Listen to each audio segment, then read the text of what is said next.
Well, it's springtime. It's time to start the chicken tractor.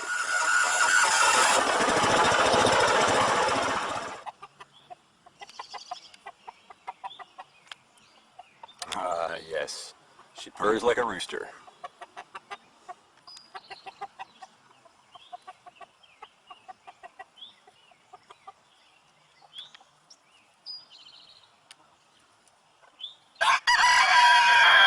There we go. Now she's at full throttle. All kidding aside, I had to get the chicken tractor back up and running. So I got some roofing materials out of that job that I got the tractor from, and just kind of slapped them on here. The material I had on here last year blew off in the wind over the winter. Kind of expected that, so I put something a little more permanent on here. So they have shade and protection from rain, and filled up their nesting box with some fresh straw. Fresh water in here in the bucket for now. I have some chicken nipples I'll probably hook up in here later in the summer, and probably put an onboard water tank so I can refill that between tractor runs. Things should be all set. Also put a new hinge door here on the side. I had a door on the end on this, but I never got around to putting hinges on, and it wasn't really holding together that well, so I just screwed that on nice and tight. That's on there pretty solid now. And this cage door frame thing also came from the job with the tractor, so it had hinges on it already, so I basically just slapped it on there, and away we go. I still got to do some kind of an actual latch down here, but for now I got a piece of wire run through there and just hooked on a couple of bricks, weighting it down, and it's ready to go. So now the chickens can scratch and peck and eat worms and bugs and greens, and have a relatively healthy diet, and just move them along when I need to, and they'll crow and till and scratch and reduce weed pressures, and improve crop health and fertilize all in one. If you are doing free-range chickens and you have trouble controlling their free range, or they're getting attacked by foxes, coons, coyotes, that kind of thing, this is a great alternative that still gets them out in the yard. You can move it every day if you want. I tend to wait a couple of days between moves. I let them scratch it down to basically bare earth, and then I move it over to the next spot. And it makes a tremendous difference in soil health and fertility pretty quickly. So really excellent, easy way to do it. This particular chicken tractor is 8 foot wide by 12 foot long, so you're pushing 96 square feet every time you move. So just under 100 square feet covered in 2 to 3 days, and it wipes out the weeds and fertilizes. So excellent way to do things. I'm going to build a bigger version of this for the other flock sometime soon, if the rain ever stops, and put them out the same way. I've had problems with them scratching up seeds and planting beds and eating tomatoes, damaging tomatoes and that kind of stuff in the summer grow season. So spring and fall I like to let them full free range. I really prefer to let them do that, but there are times when that's not the best alternative. So this is that time. The growing season is here, and I have to kind of keep them from getting into mischief. So that's a great way to do it, and a great way to improve soil. We'll just maybe take a quick look at some areas that have been worked with the chicken tractor. So I guess since I mowed this so short and it hasn't really grown back yet, it's kind of hard to tell that I did this whole strip going parallel to the road down to where the mowing stops, actually a little beyond that. And I also did this whole section in here last year after the corn crop was done in here, August 19th, 2020. I'm going to get some irrigation water on this buckwheat and sweet corn. So that little drought pocket that I showed the other day, maybe we'll just take a walk over and have a look at that quick.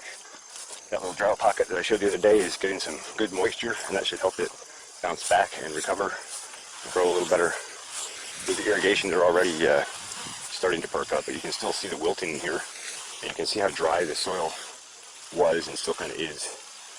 I'm going to do some irrigation, and I irrigated the upper part of this last night. Showed that in the video uploaded previous to this. And just the lower edge of that newly establishing buckwheat block got missed by about like 2 feet. So this will cover that and this, and then we'll move down and I'll be irrigating that new drilled seed in. But I wanted to do another video regarding microclimates. Well, here, we'll go take a look. So here we are down at the main sweet corn blocks, and just going along here doing some close observation. I try to do that. I'm trying to make myself do that pretty frequently. It's still really easy to miss things from time to time, just because, especially when you start planting multiple crops together like this, there's so much going on. It's easy to look right by something and not see it. But the corn is doing really well. The buckwheat's doing really well. I showed the honeybees working in here yesterday when the sun was out, just swarming in here, and many other native and wild pollinators as well. The sunflowers are taking off. They're starting to think about some flowering action.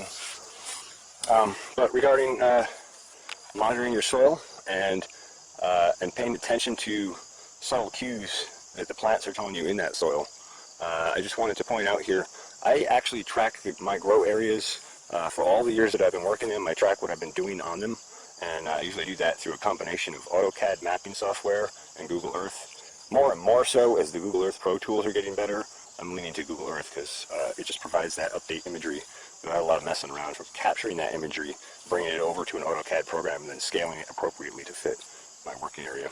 So that's a very handy tool, free to use, Google Earth Pro. Just download it and do your thing. Lots of measurement tools on there, area tools, the ability to roll back in aerial photography over time and look at what was going on in different blocks at different years. It's every year, every other year they take imagery, so it's not a super fine gradient of information, but when it comes to farming, it works out pretty well. So anyway, back to the whole actual subject at hand here. I had run the chicken tractor in this for I think 2 years in a row when this was just grass. Prior to that, this was all overgrown with rose bushes, and I came through and pulled them out over time and sort of conquered this area back. As rose bushes, and also there were some blackcaps in round about this area in here.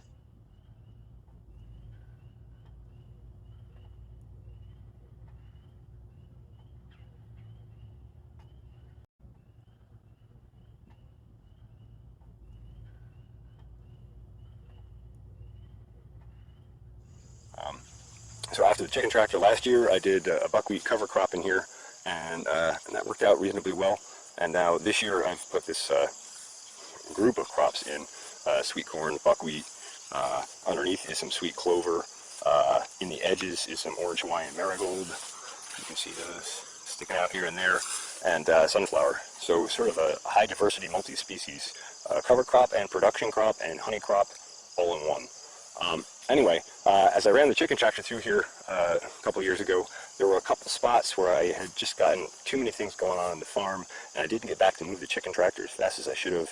And there was one spot that sat for about 2 weeks, and I just want to see if you can spot where that chicken tractor sat for 2 weeks. Yeah, that's right. It's pretty obvious, isn't it? Everything here is much taller and much more robust. And as I was going through here and pulling out a few amaranth weeds, I actually looked up and I saw this buckwheat up here as high as the corn. I'm 6 foot tall, and this is up to my chin. So you're talking at least a 5 foot tall buckwheat plant, and with corn plants that are already nearly 5 feet tall. And you can see, I know this area gets less sunlight, so we'll sort of exclude that from our data set. But if we look at this section, which gets good sunlight and has had good moisture and all that, you can see that even though this is robust and dense and doing really well, this area where the chicken tractor was stalled for longer is significantly further ahead and is doing a lot better. So this goes back to adequate nutrition for plants, and that goes back to healthy soils. And so this chicken tractor brings nutrient into the soil and biology. That biology gets accelerated, and then that starts unlocking more mineral nutrition in the soil, and that makes the whole system accelerate. So I just wanted to point out another sort of microclimate and another soil observation based on some history, so you can kind of have a better idea of how it works in context, and why I blabber on about these sort of things for so long in these videos. I hope you find this interesting or informative. Thanks for watching the Pharmacy Seeds Network.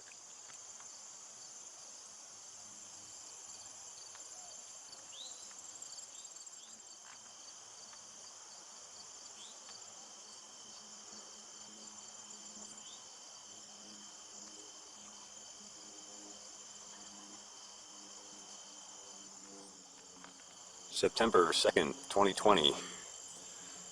It's a full moon, 1:22 a.m. So I've done other videos on using the chicken tractor and basically using controlled rotational grazing to improve soil health. But I just wanted to sort of detail again some of the results and benefits you get. And since I did some various stages of movement on the chicken tractor this year, and I was looking at the response of growth here, I thought this was an excellent opportunity to sort of detail this a bit again and kind of have this discussion again. So this section right here is where the chicken tractor was parked for, I don't know, probably about a month, maybe a little longer, earlier this season during the drought that we had.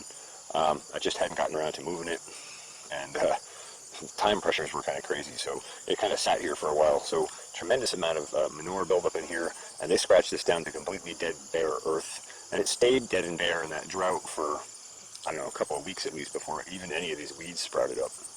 Now since then, these weeds have sprouted in, and we finally have had some rains, so that nutrition is starting to drive into the soil, and you can see the line here where the edge of the tractor was and where the grass is on the outside, and there's a definitive difference in darkness and growth response, health of the grass, etc. I say grass, I mean grass, weeds, etc. So this spot, it was parked here for about a month or a month and a half, and that again moving again. And I want to point out the difference here. That area basically got almost a little too much, and as soon as you come from that area to where it was only parked for, I think it was here for like close to a week maybe in this spot, and then we moved on down this run. But you can see the difference here. This growth is actually a little bit more robust and greener, and actually looks a little bit healthier. And again, I'll take you in close here. You can see where the end of the chicken tractor was before, and you can see that split point from where it sat for a month or so to where it only sat for, maybe 5 days or a week. And then from there, I started moving it more frequently. I think we're here maybe 3 or 4 days, maybe 5 at a clip, going on down this strip here. And you can actually see that this is mostly white clover. There is a few red clover in here as well, but mostly white clover in here, perennial. And that has sprouted back pretty quickly already. Where that chicken tractor sat for about a month, that was also white clover or some white clover in there, and that was completely wiped out by the chicken tractor. So I suppose it depends on what sort of pressure you're trying to put on your land, whether or not you want to eliminate a crop or bring another crop in. It really kind of depends on what you're trying to accomplish. But in my case, I'm trying to just build some soil nutrition and biology in the soil and get these hard, tight clay soils that we have here in Tivoli opened up a little bit, get the biological cycle going, and get some carbon sequestration going. And then once we get a little bit of life in these soils, they're much easier to work with. Even if you're working with foliar feeds, there's a huge, huge difference. And I've detailed that a little bit in this curve block here in the corn, where I worked that with the chicken tractor for, I think, 2 years previous to cover cropping and then finally planting into it this year. But I just wanted to carry you along here, down this track a little bit. Here I think it sat for maybe 4 or 5 days, and of course this is more recent, so this regrowth hasn't really come back strong here yet, but you can see that it is starting to come back already. And then I shifted down a notch. You can see here, this was only here, I think it was here for 2 days, or maybe 3. It was a much shorter time slot that was here. And you can see, again, this definitive line between where we sat a little bit longer, where it was here a little bit shorter, and where the chicken tractor wasn't at all. I'll just let you compare those 3 points here. Again, the chicken tractor, the edge was about here, and again, about here. So you can kind of see the difference and make a comparison between the two. And then since then I've started moving this way in shorter phases. And I want to point out how quickly this white clover bounces back. Hey, everybody chill out over there. Sorry about that, my birds are getting noisy. So I wanted to point out just how quickly this white clover comes back and how fast it regrows after a short-term shot with the chicken tractor, where they've eaten down all the greens. And I'll just point out what it looks like when I leave it behind. It's about like this. So you can see there is some green grass, but it's mostly matted down and pretty shot. And of course you can see that, because we're parked here right now, you can see the chicken manure, bits and pieces everywhere, feathers everywhere. You can see where they've been scratching. So they do this really light type scratch till, which is really excellent for opening that soil up, getting some nutrition in it, and pruning back the plants on top, which dips the cytokine auxin balance in those plants and really causes more root growth to happen. So it's a combination, it's basically a synergistic stack of many pieces just in using the chicken tractor in an effective fashion. So I was parked here 2 days ago, and you can see that the white clover here is already regrowing back out of this and responding. Of course, it does help that we've had some rain to help drive some of this nutrient in and help provide a little bit more moisture so these plants can regrow quickly. But I just wanted to point out some comparisons here between soils that were chicken tractored and soils that weren't. And I guess I'll just take you over here quick, where we haven't been with the chicken tractor yet this year. I should mention I have worked this in other years with the chicken tractor. Last year I think I worked this whole block. But again, you can see there's this nice lush green growth. I mowed this maybe a month ago, maybe it might be 2 weeks ago, probably more like 2 or 3 weeks ago. it's growing back again, and then now we're coming through with the chicken tractor, and we'll let them use those greens, make really nice orange yolk eggs from it, rebuild our soils, and move along. So everybody gets a benefit from it. That's one of the beautiful things about regenerative agriculture. Every living part of the system gets a benefit from it and contributes to it. It's really a beautiful thing. Nature's really got it worked out. Anyway. October 3rd, 2018. Just want to very briefly point out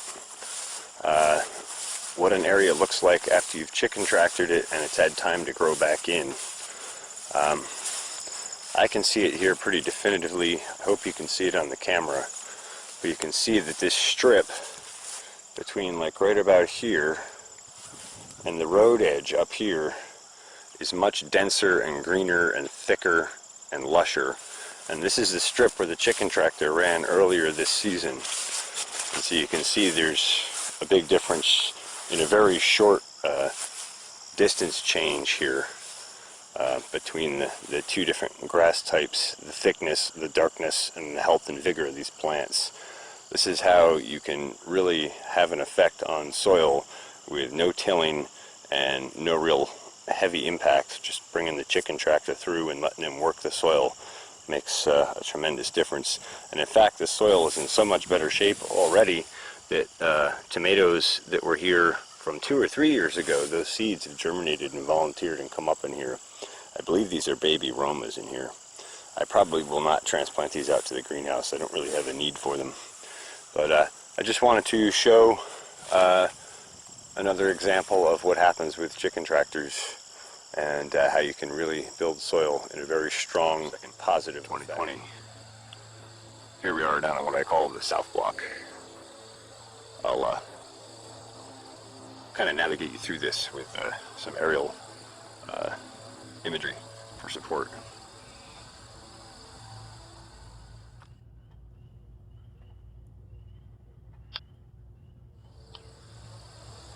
So this block is 3,600 square feet. I've grown in this several years previous. Before I took this over, this was completely infested and overgrown with rose bushes. Not a lot of roses in that block. Like that big rose bush out there, completely overgrown and impassable. If you don't know it, rose bushes are excellent soil builders. So if you can brush hog them out or scrape them out or whatever, they leave behind some really nice humic matter in the soil, and they actually have opened this soil up pretty nicely. So I've grown this a few different years. I had this fenced at one point, but it was plastic fence, and I found the woodchucks were just chewing through it, so I took it down because it was just another thing to maintain around. At some point, I'd like to probably fence this in again with some good fencing that'll keep woodchucks out, and then I can add cabbages and lettuces and some of these other nicer crops, more succulent crops to things. Meantime, this is cover cropped in rye. And lower section is not cover cropped. The reason for that is because I'm chicken tractoring it. This is the area that I added a bunch of wood chips to, and they were pine and spruce wood chips, and they basically slowed all my soil activity down. There is some garlic, at least there was back in the spring. I think they'll re-sprout at some point. This whole area was shot with a combination of Sea Shield and Rejuvenate, as well as 3 inoculants, BioCoat Gold, Spectrum Extra, and Biogenesis. Just a couple of days ago, right after seeding, and right after a nice heavy rain. We got about 2.5 inches of rain, or 2.25 inches of rain on top of the rye seeding. And then I came in and did the Sea Shield and Rejuvenate shot along with the inoculants. See my other video on Rejuvenate, Sea Shield, and inoculants for helping build soils over the winter and for helping break down high lignin stuff, high lignin matter material like this, corn stubble, any of those stalks that would normally sit brown on top of your soil and still be there in the spring. That combination of inoculants and a little bit of humic material in the Rejuvenate, the nitrogen and the calcium in the Sea Shield, and I'll probably go into those and what their constituents are a little more at some point. Anyway, the combination basically inoculates and sort of infects this material with good biology and breaks it down over the winter so you don't have all this residue laying around in the spring. Okay, back to the tour, because this is really just a quick tour. I've got about 17,700 square feet that I had in production in various forms this year or last year or the year before. And so this is 3,600 square feet. This block down here I've showed in several other videos as well. This was rye and buckwheat. Half of this, or about half of this, was tilled and drilled rye and buckwheat, and about half of it was just spread on. It was a mistaken experiment, effectively. This area is 3,600 square feet as well.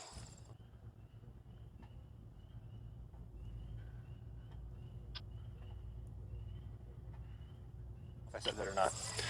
But my tiller, the belt on the tiller had broken, and so I had stopped tilling, and I had to order one, and I didn't get back here to finish setting that seed with the tiller, so we did an experiment. My friend Brad from Grow the Farm Up has had excellent success with that out in Nebraska on his fields. He's much larger scale than I am. Anyway, so 3,600 square foot up there, 3,600 here, that's 7,200, and now we're going to go over to this other area.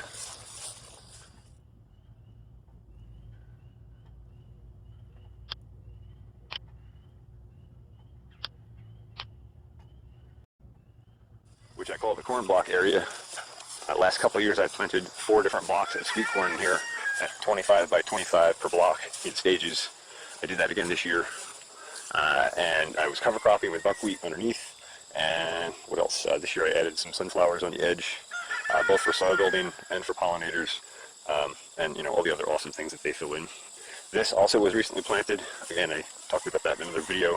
A lot of the buckwheat that was in under here as a cover crop was actually at seed stage, and so you can see that it's all germinating here on top. And you can actually see some of the rye germinating in here as well. And actually I got a clip of this earlier, so I'll throw that in here. So just real quick here, we're out in the cover crop area.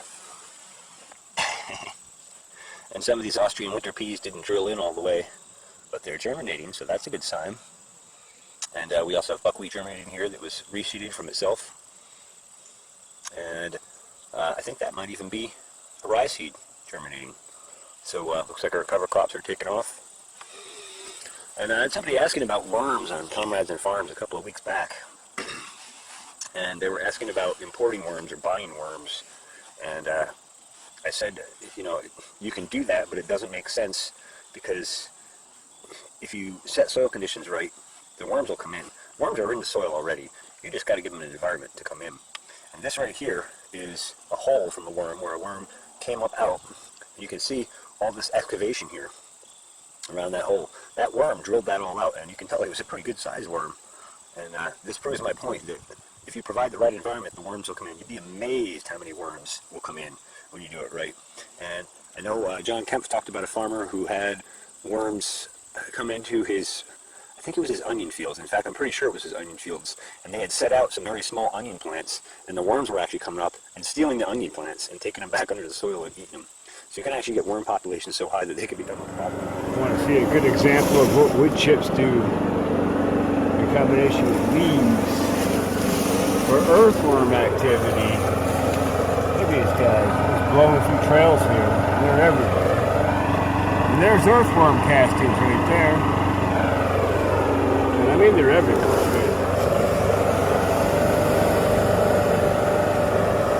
Everywhere. So yeah, so maybe I'll come harvest some native earthworms from here. Those are not a problem, and they're an excellent benefit to the soil.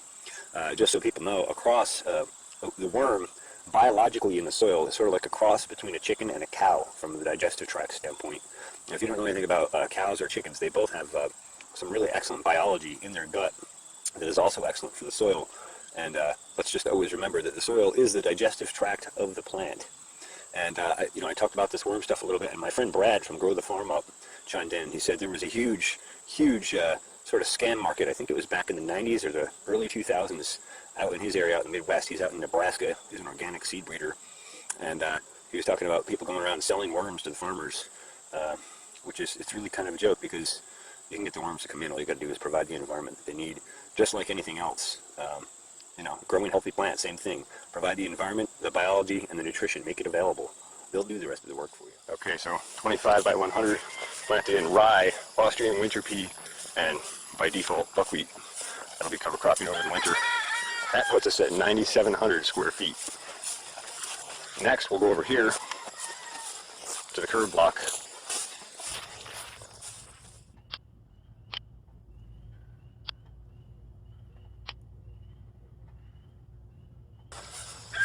This started out around a 1,200 square foot block. I've expanded the width a little bit, so it's actually about 1,500 square feet now. This was seeded with buckwheat, sweet corn, and sweet clover, all around about the same time, within a week or two of each other, with the idea that the buckwheat would act as a nurse crop for the sweet clover, and a weed preventer, and a soil builder, and a pollen producer, pollen and nectar producer for the honeybees, and then basically die back, and the sweet clover would come up through that. I've had some pretty good success with that. Some spots better than others in here, but overall, there's a good amount of sweet clover popping up through underneath this. I'm sure you can see some of those plants in there. Also, I had thrown some Hawaiian orange marigolds in here just for giggles. Those did not make flower before the frost. We had a very early frost this year. Anyway, as well as sunflowers, basically soil building this, and did manage to get a nice corn crop out of the earlier variety. The upper half of this was incredible. The lower half was Silver Queen, which is about another 7 days. And so the Incredible made it right just about at frost with pretty good ripeness and uniformity. And the Silver Queen, not so much. Although it seems like some of that is ripening now. I may eat some of that. I may share some of it. I may just feed it to chickens and let them have a nice treat. All right, let's go to the next area. So that's 1,200 square feet. All right, so now we're on what I call the upper block. The upper block was all overgrown with rose bushes and trees. There were some cherry trees bigger than those in here. Some rose bushes that were a solid 15 feet tall. This was massively overgrown. Maybe I'll throw a link to a video of when I cleared this.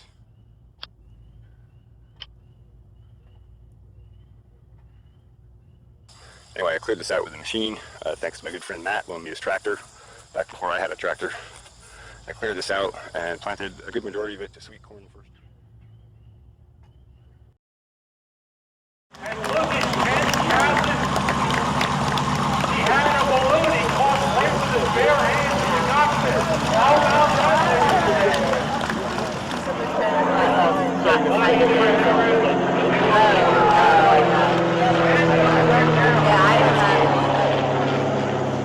There's the third stall. That's the top.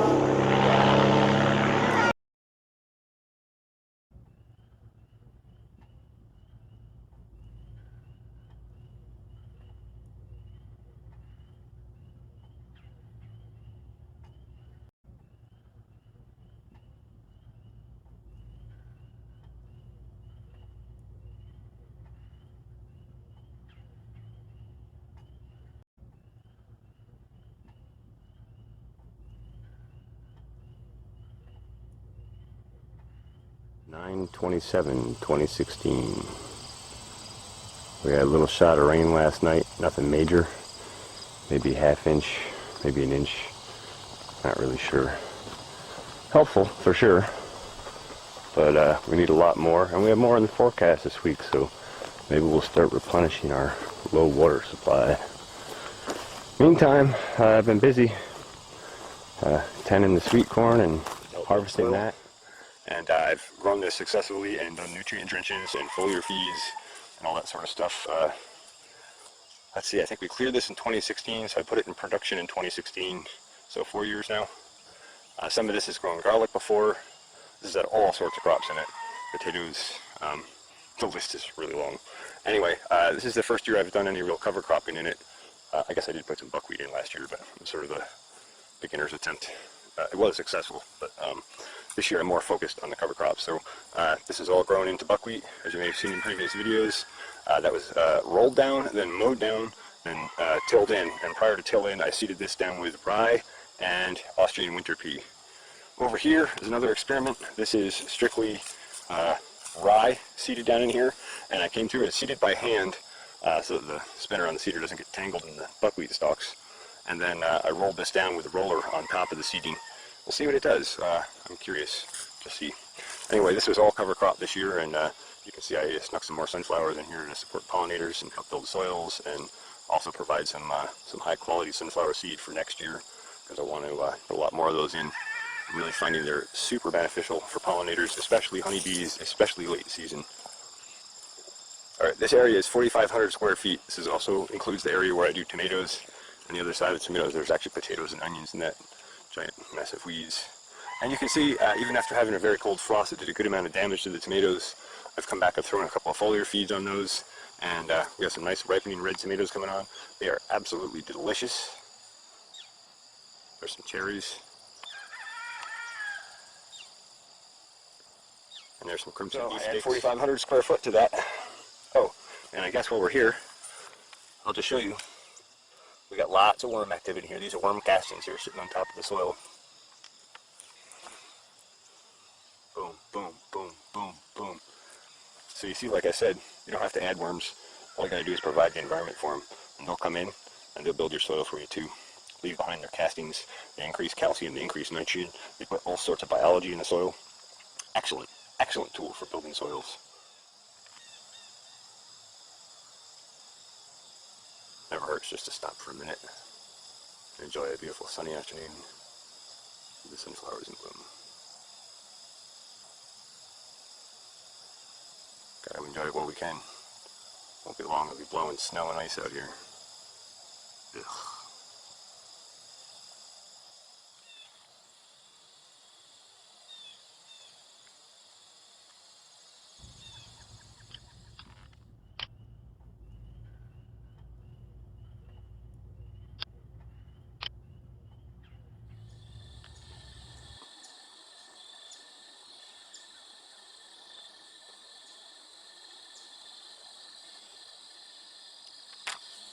That's motivating a bit.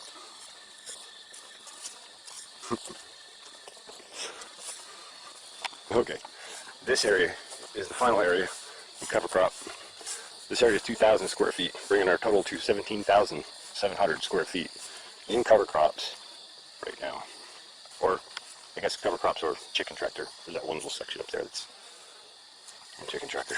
Anyway, this was planted to, well, several different crops years back. This was also cleared from some rose bushes and other stuff several years ago. Maybe 2013 or 2014, somewhere in there. Anyway, I've grown mostly blue corn down here. Did cover crop this with some buckwheat a number of years back. And grew blue corn and popcorn a couple different years, as well as pumpkins and or squash. Got some very nice Big Max pumpkins out of here. Maybe I'll throw a clip of that in here. Of the Hobai blue flower corn. Just had another foliar feed a couple nights ago to keep things rocking. And pumpkins are filling out. They're starting to orange up nice. Some more than others. But you can see there's a good number of pumpkins tucked in there amongst all that foliage. And of course you can see the blue corn is starting to silk. And so anyway, this year I did not run any production in this. I just let it grow in. And I had mowed it early season and left it. And then I had done another mow on the front half of it a little bit later, maybe a couple of weeks after that. And there was a lot of natural clover, yarrow, and other pollinator supporting crops in here. So when I saw all those flowering, especially the white clover in here, I opted not to mow it again and use it for mulch or anything. And so it provided a nice little pollinator resource pocket here, especially through the dry season, because that mowing kind of offset the flower production a bit, and it just worked out well. So what I've done, instead of coming in here and tilling this up to plant something here, is I've left it covered in grass, and I just basically seeded it down to about 3 pounds of sweet clover. So that's a pretty heavy seeding for sweet clover. And I'm going to let that fill in here along with the white clover, the red clover, the yarrow, and the other good pollinator crops that are already in here. And we'll kind of let this be a pollinator pocket, and we'll let that sweet clover build up biomass. Sweet clover is supposed to be one of the highest honey productive crops. So that's up in here. I'm sure you can see there's a tremendous amount of clover up in here. There's white and red mixed in here as well, but a lot of sweet clover that's germinated. And next year we're going to let that grow to full size, and I may capture seed from it. We'll see. But sort of an experiment with sweet clover, that's one I have not grown to fruition yet, and I think that will be an excellent soil building tool and pollinator tool all in one.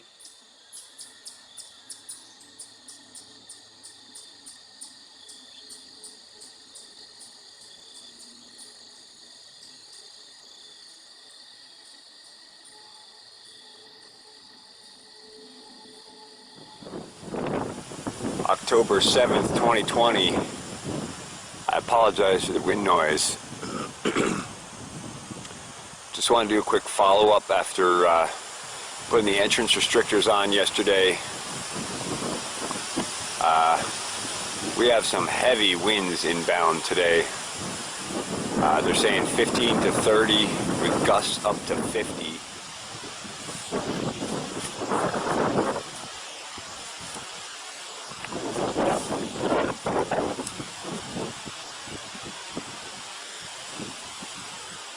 guess these winds will be a good test of our sunflower stalk sturdiness. Just back here looking at this upper south block. A lot of the buckwheat that I mowed under is germinating. Seeing some rye, but not a whole lot in here yet. We'll see. I think it'll come up, give it a little more time. Yeah, there's some rye coming up there and there.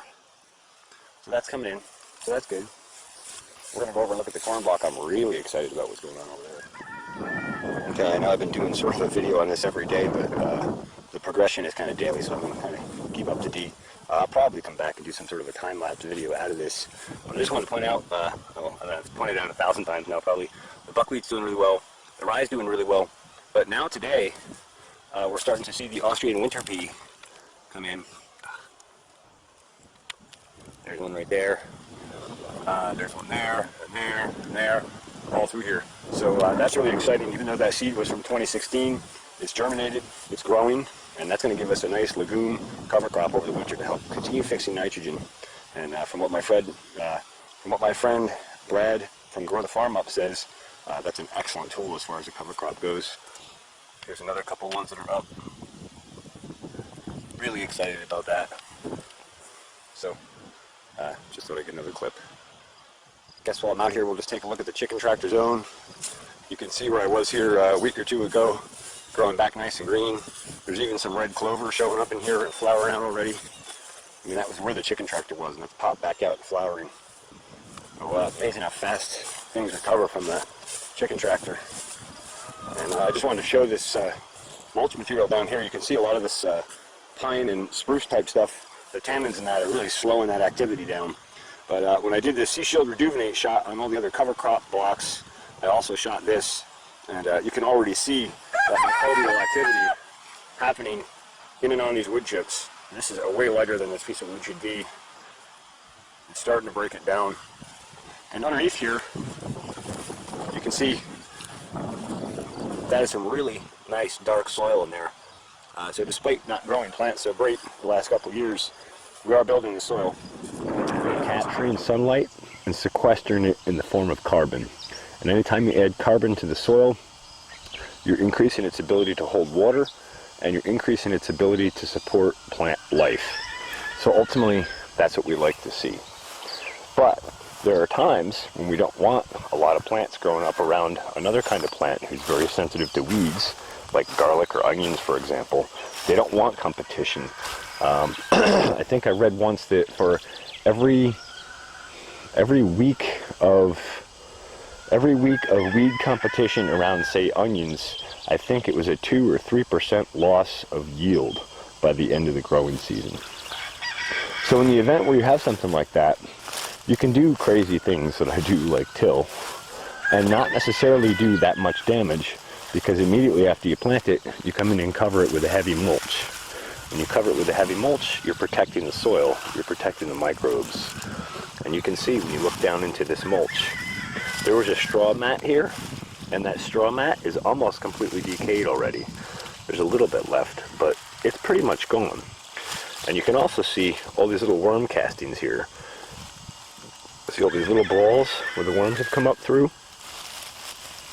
And you see the worms. There's a worm. There's another worm.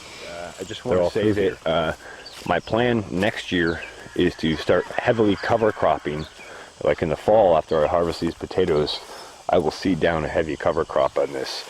And I will try to grow enough mass of plants and plant matter and organic matter that I can come in here in the spring and just roll it down, and that'll be my cover. And then I won't have to import mulch from other parts of the farm, because ultimately, even though this is a fantastic mulch, it's a fantastic soil builder, it brings in the worms, it brings in indigenous microorganisms of every variety and type from the forest floor. Ultimately, it is a destructive process. And we're going to go and take a look at where I'm pulling this mulch from, and I'll explain to you a little bit more about soil, and I'll demonstrate what an incredibly destructive process this is, even though it's a fairly organic system, and even though I don't plan to harvest mulch like this over and over, this is a one-time harvest and then I'll let it grow back. Anyway, I'll take you down and show you where I'm harvesting this mulch from, and we'll talk about soil. Okay, so here we are down in the forest. This is a mostly maple stand, sugar maple stand, hard maple, that we quite often tap maple syrup from, and we make tap maple sap from and make maple syrup with. However, this forest has been left to overgrow for quite a number of years. It gets some decently dappled sunlight down through some of these openings, and you can see there's quite a bit of growth in here. A wide variety of species. We got multiflora rose, we got poison ivy, we got kudzu vine, we got ferns, we got barberry, and those are just a few species. There's probably literally, I would guess, 500 to 1,000 species per square meter in here. So this is where I'm harvesting the mulch from for the potatoes and for the other crops this year. I finally have a thatch rake that a friend of mine hooked me up with, and it's an excellent way to scoop this stuff up. So what I do is I come in here with the John Deere and I brush hog and I mow off all this stuff, and then I come through with the rake and I pick up all the mowed off, chopped up plants as well as the leaf mix that's on the floor. And that gives me a fantastic mix of indigenous microorganisms, black humic soil, a little bit of it mixed in with it. We don't scrape up much of that. Don't want to either. Want to leave a lot of that intact. And Ramio wood chips. Ramio wood chips come from trees and bushes and branches that are inches in diameter or less, and they have a much higher sugar and nutrient content than like larger big trees. If you chip them down, they wouldn't give you the same profile of nutrient. This here is actually a catalpa tree growing here. So that's kind of the basics about it. But I want to point out the couple different stages. Here's an area that I've stripped completely clean. And you can see I've come through with the rake. I've raked it all up. I've scooped it out. And a lot of that is up on the potatoes. We'll just take you over here and I'll show you a section right after it's been mowed, before it's been raked. And you can see the difference and the amount of mulch that's here. This is a really easy way to collect a lot of mulch quickly. I don't have a big budget for my farm, so I can't go out and buy, big truckloads of hay for mulch. It's too cost prohibitive for me. So what I do is I come in and I clear out all sticks and rocks that I can find, and I come through here with the mower, real low RPM, acts like a brush hog. I mow this stuff off, and then I come back through with the thatch rake, and I rake it all up, and then I dump it all in one pile in one spot, and I come back with the dump cart and I take it up and I use it for mulch.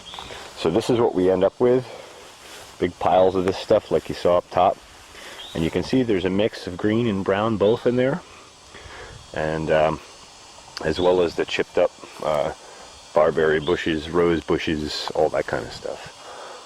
And so as you can see,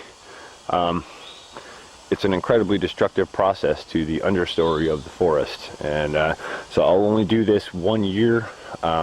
If I were doing this on a regular basis as a way of getting mulch every year, I would harvest an area and I probably wouldn't touch it again for another 5 years before I harvested it again, because I don't think it's going to hurt the forest too much for one season to suck out a bunch of stuff.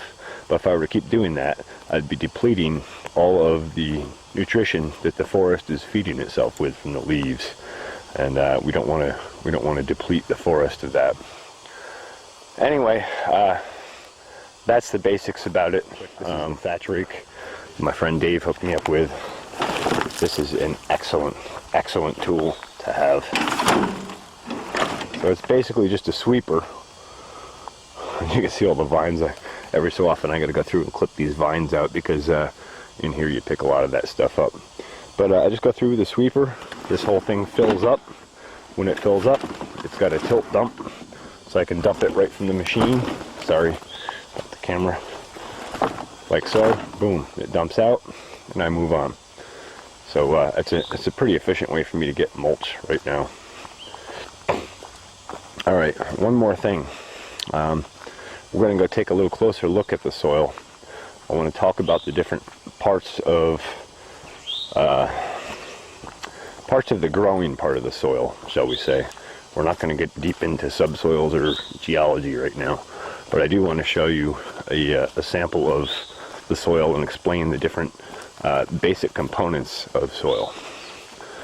So hang on. Okay, we're in the same forest area here, and I've just taken a piece of the soil and dug into it so I can show you the different parts of the soil.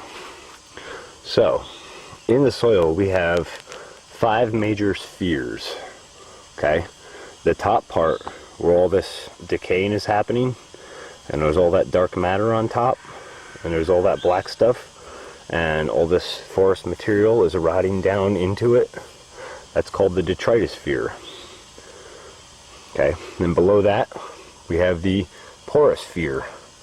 That's where you see all these little balls, little tiny balls of soil. It's kind of the transition between the detritus sphere and the agrosphere, which is the lower section, which is it's like the porous sphere, but the balls are a little bit bigger.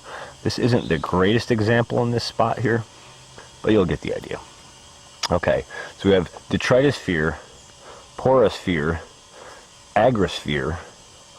Then we have the rhizosphere, which is basically where the roots meet the soil, and there's a lot of interesting biology that goes on there with bacteria and fungus, and actually some mycorrhizal fungi actually inhabit the root itself, and their fungal components actually go into part of the root, and they actually exchange nutrition with the roots, among many other things. Okay, so detritus sphere, agrosphere, porous sphere. Then where the worms come through is called the drillosphere. Okay, and I don't see any worms in this particular soil, but I did dig it up and make some mess. I probably scared them off. And then the rhizosphere. So there's 5 components here: detritus sphere, porous sphere, agrosphere, drillosphere for worms, and rhizosphere for roots. So just to understand those basic components will help you get a better idea.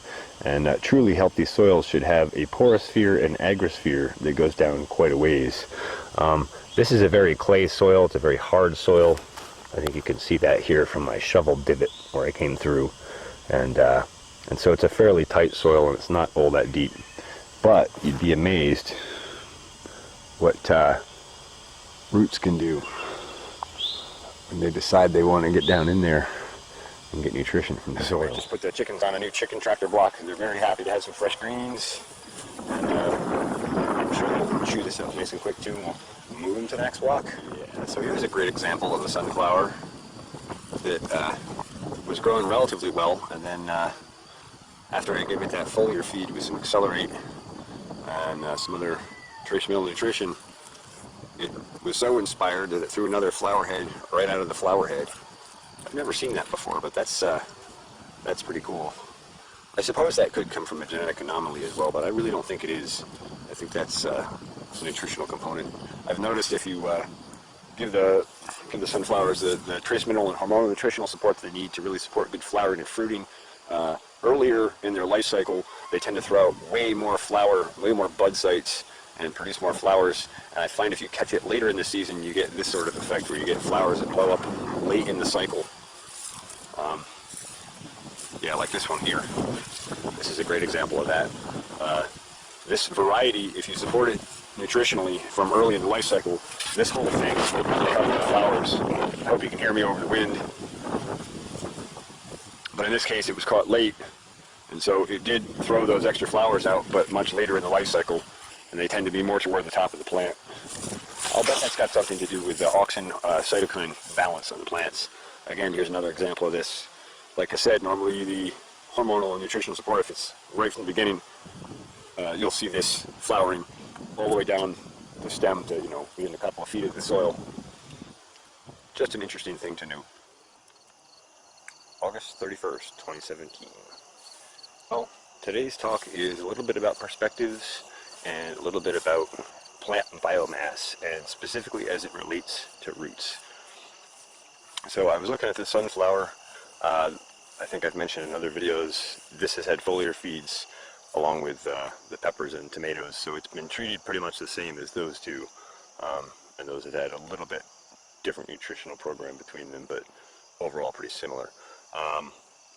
And so I was just looking at the size of the sunflower and how many flowers are on it and how many pollinators are in it, both honeybees and bumblebees and lots of others that I've seen in and out throughout the day. Beautiful open healthy flowers that are being pollinated, more setting. This plant is really up at a good health level. It's very happy and excited. And my friend Monica, when she was here today, mentioned that she hadn't ever seen a sunflower this prolific. And I said, well, anyway, the point of this video is more about root mass. And so just to simplify a perspective for you, they say standard agronomy says that a plant's biomass will be about equal above ground as it is above ground as it is below ground. And so what I'm going to do here is I'll take a snapshot of this video and I'll Photoshop it and I'll show you what that would look like on this plant here. If we were to flip it upside down, you'll be able to kind of compare what the root mass actually would be. And I guess I don't really have anything great to scale it against, but let's see. I'll just walk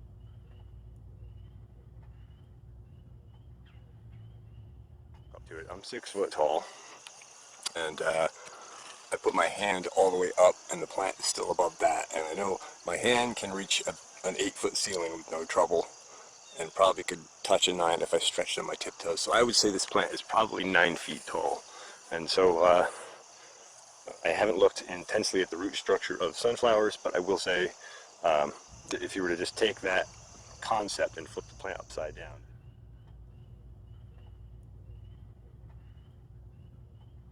you'd have an idea of what one above and one below looks like. And then I've heard that plants that are truly healthy, really accelerated in good soil and growing really well, will maintain root dominance, and that's actually supported by a lot of science. If you want to learn more about that, I highly recommend you check out AEA's podcasts and webinars, where John Kempf goes into that. But that said, that basically 80% of a plant's total biomass will be roots. So if we were to say that, then we would say for every 1 part of the plant above ground, we'd have 4 parts below. And so I'll give you a Photoshop example of that right here.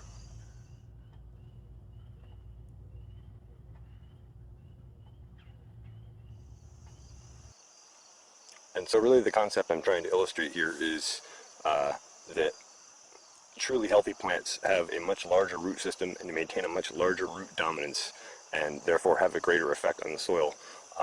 And also just kind of an understanding of the balance of when a plant gets really healthy, it starts to put out more roots and have more ability to be resilient against disease and stress and pest pressure. So that's really what I'm trying to illustrate here. But I thought the easiest way to do that was looking at one of these massive sunflower plants. And if we just took the concept of the root mass and we looked at a regular plant versus a really healthy plant, it would give you a better understanding of the difference between the two and why that equates to more flower set, continuous flower set, no abortion, this massive fruit load if it's fruit. Let's see, we'll find, actually I picked most of the large tomatoes just a little while ago, but you know, and plants that are completely covered in all sorts of fruit, all different sizes, there you go. Massive, massive fruit load coming on. And while it's filling and ripening those fruit, it's up here, it's setting new flowers, it's filling smaller versions of those fruit, smaller. This doesn't stop when a plant is truly healthy and when you maintain root dominance. So that's really the example I'm trying to point out. But it's both a perspectives thing and also a soil and plant health thing. So just wanted to make people aware of it. Hope you found this informative or interesting. I would love to hear any comments, questions, input, thoughts. I got a video that probably fits with the Regenerative Ag Network. This is my cover crop spreader. It is, as you can see, it's a broadcast spreader that we custom built. Doing some observation in cover crop areas. You can see that the rye is starting to take off pretty good in here. But the thing that I really wanted to point out was underneath this mulch layer, all these worm castings in here. I'll zoom you in.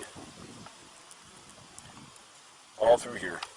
Boom, boom, boom, boom, boom, boom. All through here. So again, good worm populations don't need to be imported. They need the environment to facilitate them coming into your soil. Make it a friendly environment, and they'll come in and do the work for you.